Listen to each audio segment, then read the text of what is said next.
Dylan Larkin, the captain of the Detroit Red Wings, has requested a trade. This was reported earlier today by Elliotte Friedman of Sportsnet, and in this video, I'm going to give you the top 5 trade destinations of where I can see Larkin going. Now, let me start off by saying that there is more than 5 teams that I have in mind. However, I feel like there's a number of different factors. You got to realize that Dylan Larkin has been in Detroit for well over a decade. He hasn't sniffed a playoff since his rookie season in 2015, 2016. And, he's been the captain of the team for the last 6 years. He has still 5 years remaining on his contract. And he's frustrated because apparently last year, he had mentioned after they missed the playoffs how frustrating it was that Detroit, like in terms of Stevie Y, whose Yzerplan has fallen by the wayside at this point, um, is wanting, he was wanting some reinforcements at the trade deadline. It was frustrating that Detroit made no moves. They had a collapse in March and they missed the playoffs. And now this season, once again, people might, remember near the end of the year, it's Buffalo, Montreal, and Tampa that were in the top 3 spots. But in the start of the year and for, the first half pretty much, Detroit was, not only leading the division at some points, they were in a playoff spot pretty comfortably.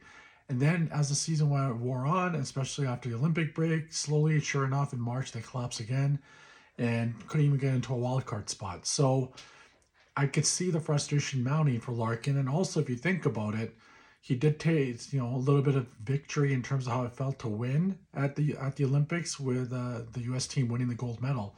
And he was a big part of that team. So this ends up being very interesting because this kind of came out of the blue for everybody. Larkin, is part of a very iconic franchise in Detroit that obviously has fallen on very hard times currently, but he's also the captain. He's a Michigan native.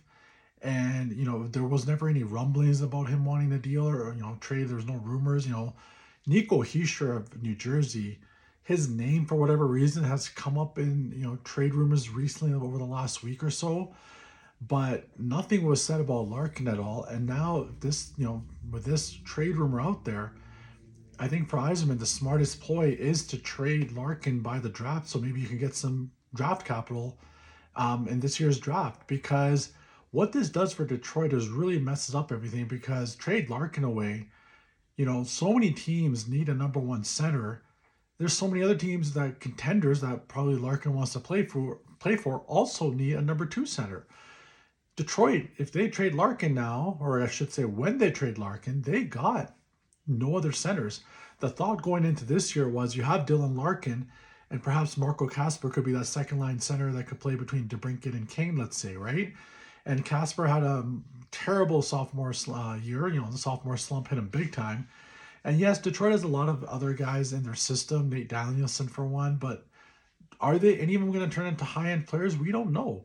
I think the jury's still out, even though I think at this point, it's not like there was a lot of upside for these guys to turn into something. Now, Larkin, for the last 5 years, has averaged, 75, 76 points per season. And he's a pretty durable player and plays really hard. And he'd be a welcome addition to a lot of contending teams. And so, with that being said, there is some teams that I would say in the honorable mentions list. And for one reason or another, I would say that I'm going to mention them and talk about them, but I don't see Larkin going there. And part of the issue here is Larkin has a full no trade clause. So that's going to limit the amount of teams that Detroit can talk to, because there won't be any kind of, bidding war for him. And also will lead to probably less of a return than if it was just an open bidding war for Larkin. So the first team that comes to mind is the Winnipeg Jets. The Winnipeg Jets have a desperate need for a second center behind Mark Scheifele, obviously adding Larkin. Scheifele's had a little bit more upside, but they're pretty comparable players in terms of, their point production. Really, it would be a 1A, 1B situation with them there. And, Larkin would be a perfect piece for a Winnipeg team that obviously, won the President's Trophy over a year ago, and then this year couldn't make the playoffs, had a terrible start to the season. They already have Mark Scheifele locked up long-term. They have Connor Hellebuyck locked up long-term. They have Kyle Connor locked up long-term.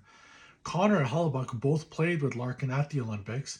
But we also know the biggest chip in this is going to be the no trade clause. And I don't see Larkin waiving to go to Winnipeg because Winnipeg is the number one team that's, always on everybody's no trade list, right? Like for whatever reason, whether American, Canadian, or other nationality, more so I guess Canadians, Americans will put Canada, you know, on their no trade clause just because a lot of them don't want to live in another country.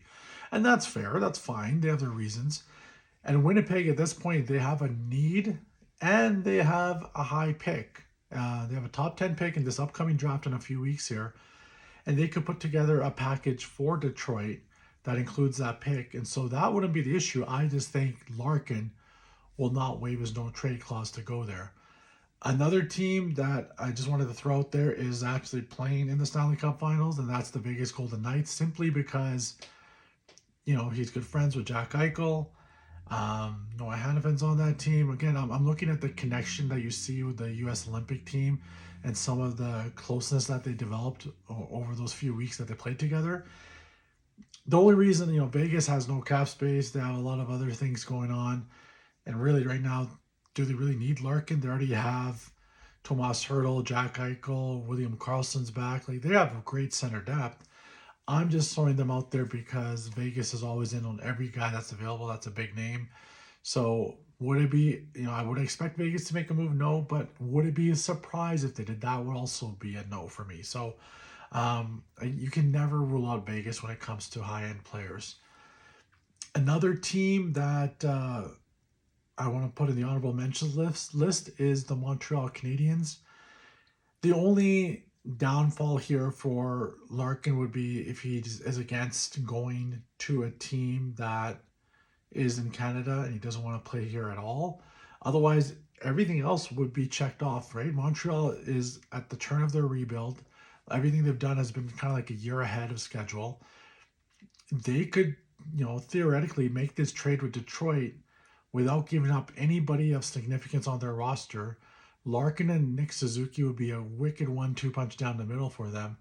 And if you add in Slavkovsky and Cole Caulfield and Ivan Demidov, like Montreal would be definitely a big threat. Again, I don't know if Larkin wants to go there. And Montreal also does have the pieces, right? They have so many picks and prospects that they got a lot of assets. And the only thing is, A, does Larkin even want to go to Montreal? And B, would Stevie Yzerman want to deal Larkin to a divisional rival? And that's the other big one is some other teams in their division, like, the Tampa Bay Lightning perhaps, or even the Buffalo Sabres, other teams that could use a center. I just don't see, Larkin going there. I just don't see Detroit pulling the trigger on that. And the only other team I wanted to mention for the honorable mentions was the LA Kings. That's just because we know with Anze Kopitar retiring, they have a need for a center. The only thing is, LA's made the playoffs, sure, but they're not like a threat to really do any damage. Yes, they have some high-end skill on that team, but it would be a lateral move because LA would also have to pay a price to get Larkin, and that would just significantly weaker the team anyway. So just wanted to throw it because they're a team that has obviously a need, and I just don't see them making a move. So out of the 5 teams, I'm going to go backwards that I think can make a play for Larkin. Number 5 is the Anaheim Ducks. They just made the playoffs. They have a lot of talent. They could easily put together a package where they put Mason McTavish in the deal. That way Detroit gets a center. Sure, McTavish has been in Joel Quenneville's doghouse. He is still a center. He was a healthy scratch during the playoffs. He ended up playing wing a lot. They already have Mikael Granlund there. They have Leo Carlsson. Granlund can always move down to the third line, and they could put Larkin in there. Cap space, they can make it work, and also they have enough assets as well that they could put together a package of, let's say, Mason McTavish and Olin Zellweger or something like that. I don't know. And not only that, for Detroit, Larkin's in the other conference. For Larkin, he goes from Detroit to Anaheim, and it's a team that's on the rise, and they're only going to get better.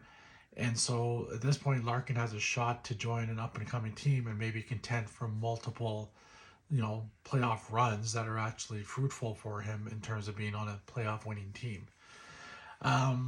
Number 4 for me is the Utah Mammoth. And that's, again, similar to Anaheim, another team on the rise. They also have a lot of assets, and they can make a move. They traded for Mackenzie Weegar from the Calgary Flames at the trade deadline, but they have Nick Schmaltz there. They have Logan Cooley there. They could always make some sort of package if they want to put Schmaltz into it and whatever else they have to give up. They're not going to trade Logan Cooley for Larkin. They have Caleb Denoye if they want to give up a high-end prospect. If Detroit covets a center back. But either way, if Utah is serious about making a run, the cap space isn't an issue. They have enough assets to pull a deal off. And I don't know if Larkin will say yes or no to go to Utah, but it seems like it's an opportunity. So I could see him possibly going there. Number 3 on this list for me, not because I think that they would really want to do this, but it's still a slight possibility, is if the St. Louis Blues decide to do something crazy, which is, they have so many assets with all the 3 first-round picks in this year's draft. They have a lot of young guys. There was always talk about Robert Thomas, for whatever reason, moving him. St. Louis, with Alex Steen in charge over, with Doug Armstrong retired, they could always do an about face and decide that, they have enough veterans on that team, a lot of young pieces that can form, that maybe we can go for the playoffs. It's a long shot that they do that, but if St. Louis wanted to make a play, they have more than enough talent to pull this off. So then my number 3 team is St. Louis.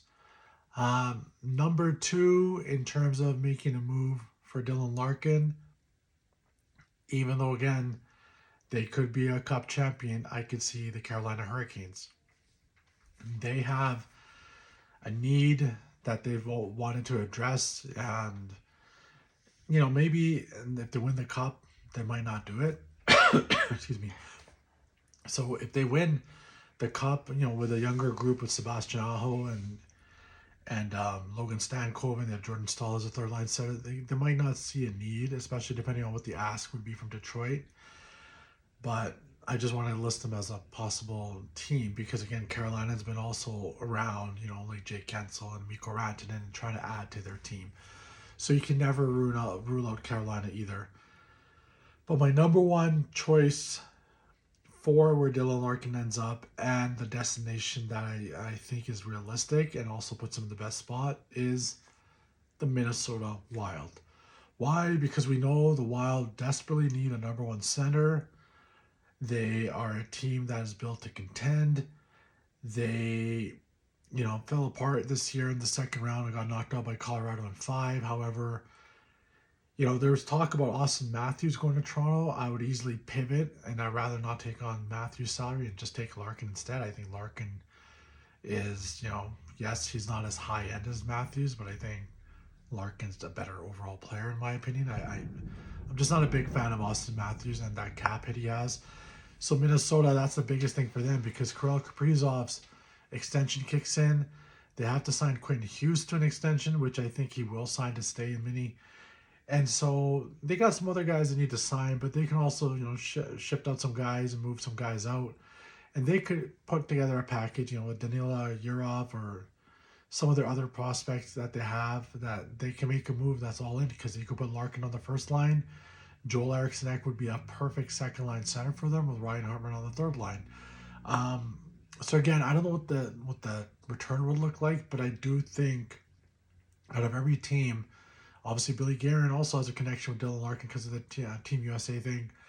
I think Minnesota's in the best spot to not absorb Matthews and his $12 or $13 million cap hit, whatever it is, and go with Dylan Larkin, whose cap hit is under $9 million. So that would be significant.